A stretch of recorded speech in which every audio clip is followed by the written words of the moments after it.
नमस्कार दोस्तों, true IAS and PCS में आप सभी का स्वागत है। तो डेट है आज की 17 जनवरी 2022।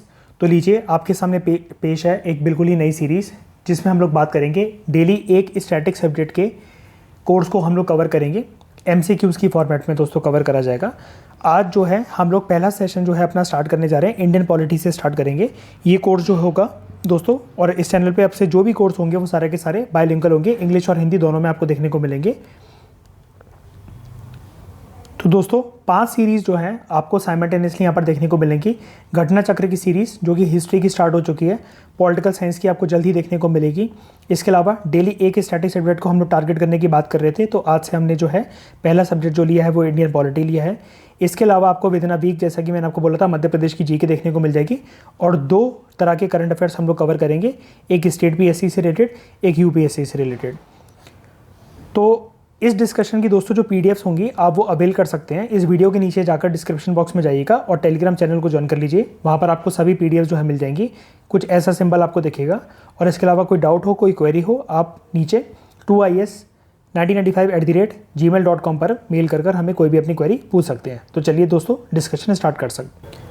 सबसे पहला क्वेश्चन दोस्तों आपके सामने जो है, आपको कुछ स्टेटमेंट जो है वो कंसिडर करनी है वाइस प्रेसिडेंट ऑफ इंडिया से रिलेटेड। सबसे पहली स्टेटमेंट दोस्तों आपके सामने ये बोल रही है, वाइस प्रेसिडेंट जो है वो अपना ऑफिस जो है जो संभालते हैं प्रेसिडेंट का ऑफिस जब वाइस प्रेसिडेंट ऑफ इंडिया संभालते हैं वो तब संभालते हैं जब देयर इज़ अ वैकेंसी। हर एक टर्म को, कीवर्ड को अच्छे से ध्यान से पढ़िएगा। दूसरी स्टेटमेंट हमसे बोल रही है, वाइस प्रेसिडेंट ऑफ इंडिया को अपने ऑफिस से यानी वाइस प्रेसिडेंट की पोस्ट से रिमूव करा जा सकता है जब दोनों हाउसेस पार्लियामेंट के एक रेजोल्यूशन पास करें और उसको पास करा जाए स्पेशल मेजॉरिटी से। तो आपको बताना है दोस्तों इनमें से कौन सी स्टेटमेंट जो है वो करेक्ट है। ऑप्शन आपके सामने दोस्तों हैं 1 only, 2 only, both 1 and 2, neither 1 और 2। तो स्क्रीन को पॉज करके करेक्ट आंसर के बारे में सोचिए दोस्तों, और अपने आप को टोटल रैंक भी जो हर एमसीक्यू सीरीज में आप डेली दिया करो। सारी सीरीज जो है हमारी एमसीक्यू की फॉर्मेट में चल रही है।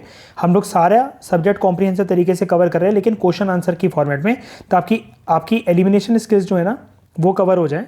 तो आप अपने आप को रैंकिंग भी दिया करो कि आपके 10 में से, 5 में से, 15 में से कितने क्वेश्चन ठीक हुए। तो आपने ऑप्शंस देख लिए। इस क्वेश्चन का दोस्तों करेक्ट आंसर है 1 ओनली। सेकंड स्टेटमेंट जो है वो गलत है, पहली स्टेटमेंट बिल्कुल ठीक है। आइए एक्सप्लेनेशन देखते हैं। जो इम्पीचमेंट है दोस्तों, मतलब रिमूवल प्रोसेस है वाइस प्रेसिडेंट को रिमूव करने का, वो प्रेसिडेंट के ऑफिस से थोड़ा सा अलग है। प्रेसिडेंट के केस में क्या होता है, दोनों हाउसेज जो हैं वो रेजोल्यूशन पास करते हैं स्पेशल मेजॉरिटी से। तो दोस्तों प्रेसिडेंट के केस में स्पेशल मेजॉरिटी से जो है रेजोल्यूशन पास होता है, लेकिन वाइस प्रेसिडेंट को रिमूव करा जा सकता है सिंपली राज्यसभा अगर एक रेजोल्यूशन ले आए और उसको पास करा जाए इफेक्टिव मेजॉरिटी से, बाद में लोकसभा सिर्फ उससे एग्री कर ले सिंपल मेजॉरिटी से। ध्यान दीजिएगा दोस्तों, मैं फिर से रिपीट करता हूँ। प्रेसिडेंट के केस में तो स्पेशल मेजॉरिटी जो चाहिए होती है दोनों हाउसेस की रेजोल्यूशन को पास करने के लिए, लेकिन वाइस प्रेसिडेंट ऑफ इंडिया के केस में होता क्या है, प्रोसेस नंबर 1 होता है कि उनको रिमूव करा जाता है। सबसे पहले रेजोल्यूशन जो है वो राज्यसभा के अंदर आता है, राज्यसभा उस रेजोल्यूशन को इफेक्टिव मेजॉरिटी से पास करता है। उसके बाद सेकंड स्टेज में वो रेजोल्यूशन लोकसभा के पास जाता है और सिंपल मेजॉरिटी से लोकसभा सिर्फ उस रेजोल्यूशन पे एग्री करता है, हामी देता है। इसके अलावा दोस्तों कुछ और इंपॉर्टेंट इन्फॉर्मेशन, वाइस प्रेसिडेंट जो है उनको इलेक्ट करा जाता है हमारे देश में 5 साल के लिए। उनका इलेक्शन मेथड बिल्कुल सिमिलर होता है प्रेसिडेंट के इलेक्शन मेथड से। सिर्फ एक डिफरेंस, मेजर डिफरेंस यहाँ पर देखने को मिलता है। जो मेंबर्स होते हैं स्टेट लेजिस्लेचर्स के, यानी कि विधान सभा के जो मेंबर्स होते हैं जिनको आप एमएलएस कहते हो, तो स्टेट लेजिस्लेचर्स के जो मेंबर्स होते हैं वो इलेक्टोरल कॉलेज का पार्ट होते हैं प्रेसिडेंट के इलेक्शंस में। लेकिन स्टेट लेजिस्लेचर्स के मेंबर्स, विधायक जो होते हैं, वो पार्ट नहीं होते हैं इलेक्टोरल कॉलेज का जब वाइस प्रेसिडेंट के इलेक्शंस की बात आए। वाइस प्रेसिडेंट जो है वो प्रेसिडेंट की तरह कभी भी ऐड कर सकते हैं जब तक नए प्रेसिडेंट जो हैं वो अपॉइंट नहीं करे जाते। जैसे केस है बीडी जट्टी जी जो थे, उन्होंने प्रेसिडेंट की तरह एक्ट करा, he was a vice president at that time, जब फखरुद्दीन अली अहमद जी की डेथ हो गई थी और नया प्रेसिडेंट जो है वो चुना जाना था। तो नया राष्ट्रपति जब तक जो है नियुक्त ना करा जाए तब तक उपराष्ट्रपति जो है उनका कार्यकाल संभाल सकते हैं।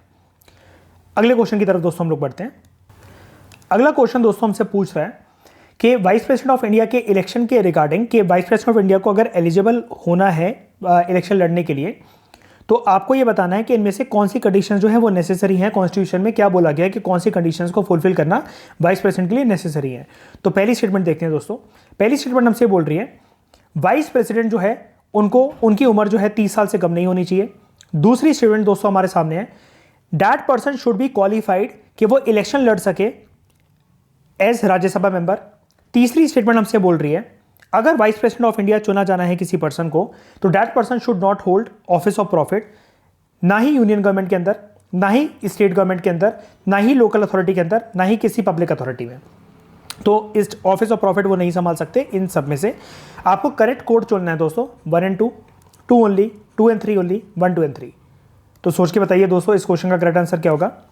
इस क्वेश्चन का दोस्तों करेक्ट आंसर है 2 and 3। तो जो पहली स्टेटमेंट है दोस्तों वो गलत है, बाकी सारी स्टेटमेंट ठीक है। आइए हम लोग देखते हैं यहाँ पर अगर किसी पर्सन को एलिजिबल बनना है वाइस प्रेसिडेंट के इलेक्शन लड़ने के लिए तो कॉन्स्टिट्यूशन में ऐसा बोल रखा है उनको ये सारी कंडीशंस जो हैं, ये सारी क्वालिफिकेशन जो हैं वो मीट करनी पड़ेंगी। सबसे पहली वो भारत के नागरिक होने चाहिए।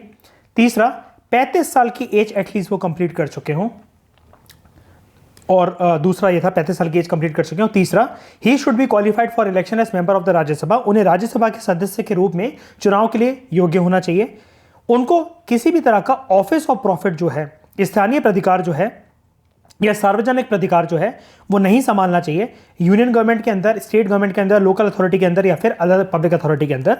तो ये चीज़ अलाउड नहीं है। ये कंडीशंस अगर सारी फुलफिल करी जाती हैं वाइस प्रेसिडेंट के द्वारा देन पर्सन जो है वो इलेक्शंस के लिए एलिजिबल है वाइस प्रेसिडेंट के लिए, उपराष्ट्रपति के लिए। बढ़ते हैं दोस्तों नेक्स्ट क्वेश्चन की तरफ। नेक्स्ट क्वेश्चन में दोस्तों आपको प्राइम मिनिस्टर के रिगार्डिंग कुछ स्टेटमेंट जो है वो कंसिडर करनी है। तो स्टेटमेंट नंबर 1 दोस्तों हमसे ये कह रही है प्राइम मिनिस्टर जो है उनको अपॉइंट करा जाता है प्रेसिडेंट के द्वारा और दूसरे मिनिस्टर्स को भी अपॉइंट करा जाता है प्रेसिडेंट के द्वारा प्राइम मिनिस्टर की एडवाइस पर।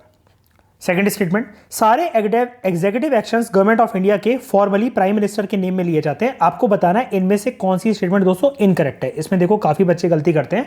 आपके सामने जब भी क्वेश्चन पेपर आया करे तो आप पहले से ही करेक्ट इनकरेक्ट करके मार्क करके बैठा करो। तो ऑप्शन आपके सामने दोस्तों 1 only, 2 only, both 1 and 2, neither 1 or 2। तो दोस्तों इस क्वेश्चन का करेक्ट आंसर है 2 ओनली। पहली स्टेटमेंट जो है वो गलत है। आइए देखते हैं आर्टिकल 75 में इस चीज के रिगार्डिंग कुछ बातें करी गई है प्राइम मिनिस्टर के रिगार्डिंग कि उनके अपॉइंटमेंट कैसा होना चाहिए। प्राइम मिनिस्टर आर्टिकल 75 में ऐसा बोलेगा कि प्राइम मिनिस्टर जो प्रधानमंत्री जी हैं उनको अपॉइंट करा जाएगा राष्ट्रपति जी के द्वारा, और दूसरे जो मंत्री हैं प्राइम मिनिस्टर के साथ जो काम करेंगे उनको भी अपॉइंट करेंगे राष्ट्रपति, लेकिन दूसरे मिनिस्टर्स अपॉइंट करे जाएंगे, राष्ट्रपति ही अपॉइंट करेंगे उनको, लेकिन एडवाइस जो देंगे कि किसको अपॉइंट करा जाना है वो प्राइम मिनिस्टर देंगे। Total number of ministers including prime minister, council of ministers में जो प्राइम मिनिस्टर के पास काउंसिल ऑफ मिनिस्टर्स होते हैं उसमें टोटल नंबर ऑफ मिनिस्टर्स जो है वो 15% से ज़्यादा की स्ट्रेंथ जो है, टोटल स्ट्रेंथ जो है लोकसभा की उससे ज़्यादा नहीं होने चाहिए। मतलब प्रेसिडेंट के काउंसिल ऑफ मिनिस्टर्स में प्रेसिडेंट के पास जो बॉडी ऑफ मिनिस्टर्स होते हैं उसमें जो एंटायर स्ट्रेंथ है लोकसभा की, मान लीजिए लोकसभा की स्ट्रेंथ है 550, तो 550 का अगर आप जो भी 15% नंबर जो आपके सामने आएगा उससे ज़्यादा स्ट्रेंथ नहीं होनी चाहिए काउंसिल ऑफ मिनिस्टर्स की। ये प्रोविजन जो है ऐड करा गया था थ्रू 91st अमेंडमेंट एक्ट 2003। सारे फैक्ट दोस्तों इंपॉर्टेंट है। मैंने आपको जैसा कि बताया था हर इनिशिएटिव के लिए आप एक शॉर्ट कॉपी बना लीजिए और उसमें शॉर्ट नोट्स लिखते जाइए, एग्जाम के टाइम पे वरना रिवाइज करना मुश्किल हो जाएगा। और वैसे आपको जो PDF है वो तो नीचे टेलीग्राम चैनल को ज्वाइन करके वहाँ से मिली जाएगी, तो आप वहाँ से भी रिवाइज कर सकते हैं जैसा आपको ठीक लगे। फिर अगर हम लोग एग्जीक्यूटिव पावर की बात करें प्रेसिडेंट की, तो सारे एग्जीक्यूटिव एक्शंस जो होते हैं सरकार के वो प्रेसिडेंट के नाम पे लिए जाते हैं। ठीक है, यहाँ पर देखिए स्टेटमेंट क्या बोल रही थी, प्राइम मिनिस्टर के रिगार्डिंग बोल रही थी कि सारे एग्जीक्यूटिव एक्शन प्राइम मिनिस्टर के नेम में लिए जाते हैं। ऐसा नहीं है, प्रेसिडेंट के नेम में लिए जाते हैं। इसलिए यहाँ पर जो इनकरेक्ट पूछा गया था तो सेकंड स्टेटमेंट जो थी वो गलत थी। नेक्स्ट क्वेश्चन की तरफ हम लोग बढ़ते हैं दोस्तों। हमें एग्जीक्यूटिव के रिगार्डिंग, एग्जीक्यूटिव वर्ड के रिगार्डिंग जो है वो कार्यपालिका जो है उसके संदर्भ में हमें कुछ स्टेटमेंट दी गई है। हमें बताना है कौन सा स्टेटमेंट जो है वो करेक्ट है। पहली स्टेटमेंट दोस्तों हमसे कह रही है एग्जीक्यूटिव सरकार की एक ऐसी ब्रांच होती है जो कि रिस्पॉन्सिबल है लॉज की इंप्लीमेंटेशन के लिए और पॉलिसीज इंप्लीमेंटेशन के लिए जिसको लेजिस्लेचर ने अडॉप्ट करा है। दूसरी स्टेटमेंट हमसे दोस्तों ये कह रही है कि एग्जीक्यूटिव जो है, कार्यपालिका जो है, वो पॉलिसी फॉर्मुलेशन में भी उसका काम रहता है। देश में नीति बनाने में अक्सर शामिल होती है कार्यपालिका यानी कि एग्जीक्यूटिव। आपको बताना है कौन सी स्टेटमेंट दोस्तों करेक्ट है। 1 only, 2 only, both 1 and 2, neither 1 or 2। तो दोस्तों इस क्वेश्चन का करेक्ट आंसर है बोथ 1 and 2। और एक्सप्लेनेशन देखिए दोस्तों, आपको काफ़ी मज़ा आएगा, बहुत सारे जो चीज़ें आपको कवर करने को मिलेंगी यहाँ से। जो एग्जीक्यूटिव वर्ड है दोस्तों, वो एक ऐसे बॉडी ऑफ पर्संस को डिनोट करा जाता है जो कि हमारे देश में रूल्स और रेगुलेशंस एक्चुअल प्रैक्टिस में लेकर आते हैं।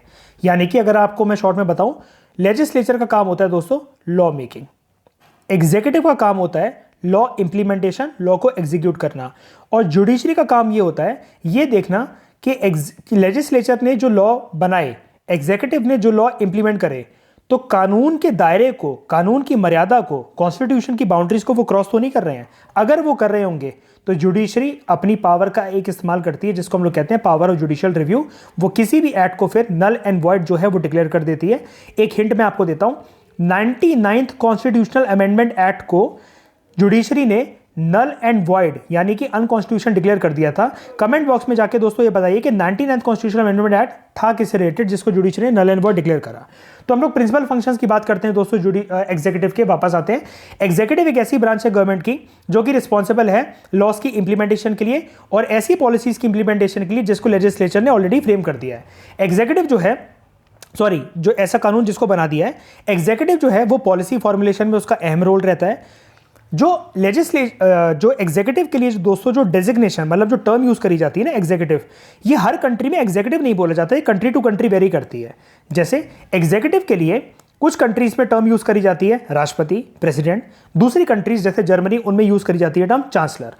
एग्जीक्यूटिव जो है ब्रांच दोस्तों वो सिर्फ राष्ट्रपति, प्रधानमंत्री या दूसरे मंत्रियों के लिए नहीं है, ये बल्कि सिविल सर्वेंट्स, जैसे आप तैयारी कर रहे हो आईएएस की, तो आप जो हो आप भी एग्जीक्यूटिव का पार्ट हो, बिकॉज यहां पर एडमिनिस्ट्रेटिव मशीनरी भी होती है, वो भी इंक्लूड होती है। जब आप आईएएस बन जाओगे तो you will be part of the executive, ठीक है।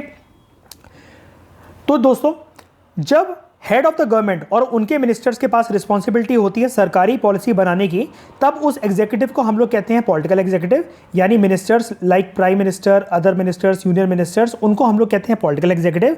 डे टू डे एडमिनिस्ट्रेशन लेकिन जो देश के अंदर संभालते हैं, डे टू डे एडमिनिस्ट्रेशन कौन संभालते हैं? IAS officers, civil service officers, civil servants, उनको हम लोग कहते हैं परमानेंट एग्जीक्यूटिव। तो ये आप याद रखिएगा। अगला क्वेश्चन दोस्तों आपके सामने इनर कैबिनेट से रिलेटेड है। आपको कुछ स्टेटमेंट कंसीडर करनी है इनर कैबिनेट के रिगार्डिंग। हमसे पहली स्टेटमेंट ये बोलती है ये एक इनफॉर्मल बॉडी है जिसमें प्राइम मिनिस्टर शामिल होते हैं और 2 से 4 इन्फ्लुएंशियल कलीग्स जो होते हैं प्राइम मिनिस्टर के, जो 2 से 4 लोग जो ज्यादा पास होते हैं वो इसमें शामिल होते हैं इनर कैबिनेट में। दूसरी स्टेटमेंट हमसे ये बोल रही है दोस्तों कि ये जो फिनोमेना है ये यूनिक है इंडिया में, ये सिर्फ इंडिया में ये घटना जो है भारत के लिए ही देखने को मिलती है हमें। तो आपको बताने इनमें से कौन सी स्टेटमेंट जो है दोस्तों वो करेक्ट है। ऑप्शन आपके सामने है 1 only, 2 only, both 1 and 2, neither 1 और 2। स्क्रीन को पॉज करके करेक्ट आंसर के बारे में सोचिए। तो दोस्तों इस क्वेश्चन का करेक्ट आंसर है 1 ओनली। आइए देखते हैं यहाँ पर। कैबिनेट दोस्तों एक स्मॉल बॉडी होती है जिसमें प्राइम मिनिस्टर जो होते हैं उस कैबिनेट के हेड होते हैं और कुछ 15 से 20 सबसे इंपॉर्टेंट मिनिस्टर्स जो होते हैं वो इसमें शामिल होते हैं। ये फॉर्मल सेंस में देश की हाईएस्ट डिसीजन मेकिंग बॉडी होती है when it comes to policy implementation and policy framing. लेकिन इससे भी छोटी एक बॉडी हमें देखने को मिलती है, उसको हम लोग कहते हैं इनर कैबिनेट, या फिर कई कंट्रीज में उसका नाम दिया जाता है किचन कैबिनेट।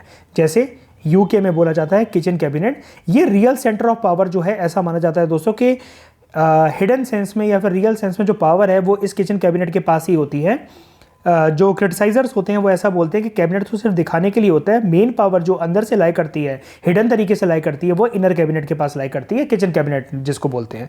ये एक ऐसी इनफॉर्मल बॉडी होती है, यहाँ पर देखिएगा दोस्तों, ये एक ऐसी इनफॉर्मल बॉडी होती है।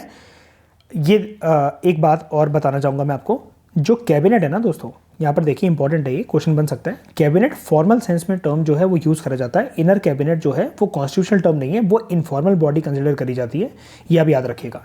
इनफॉर्मल बॉडी ये जो है इनर कैबिनेट या किचन कैबिनेट, इसके अंदर प्रधानमंत्री जी होते हैं और इनके कुछ 2 से 4 लोग जिन पे सबसे ज़्यादा भरोसा करते हैं वो इसमें शामिल होते हैं। इनफॉर्मल बॉडी होती है, मतलब प्राइम मिनिस्टर जो है इनको कंसल्ट करते हैं, डे टू डे एडमिनिस्ट्रेशन में इनकी हेल्प लेते हैं। तो ये जो इनर कैबिनेट या किचन कैबिनेट है ये प्रधानमंत्री जी को एडवाइस करते हैं सारे इंपॉर्टेंट पॉलिटिकल मुद्दों पर और एडमिनिस्ट्रेटिव मुद्दों पर, ताकि प्राइम मिनिस्टर जो है वो क्रूशियल डिसीजन ले सके। इस फिनोमिना को जिसको किचन कैबिनेट कहते हैं दोस्तों, ये यूनिक नहीं है इंडिया में, ये आपको यूएसए में भी देखने को मिल जाएगा, ये आपको ब्रिटेन में भी देखने को मिल जाएगा। लेकिन ये जो फिनोमेना है ये अंदर से सरकारी डिसीजंस को काफ़ी हद तक इन्फ्लुएंस करता है। तो दोस्तों कॉम्प्रिहेंसिव तरीके से हमने कुछ क्वेश्चंस लिए और उससे जुड़े बड़े सारे एस्पेक्ट्स को हमने जाना, सभी की सभी चीज़ें इंपॉर्टेंट थी, आप रिवाइज करिएगा। तो मिलते हैं दोस्तों नेक्स्ट डिस्कशन में नेक्स्ट सब्जेक्ट के साथ। इस डिस्कशन में फिलहाल इतना ही। Thank you very much for discussion.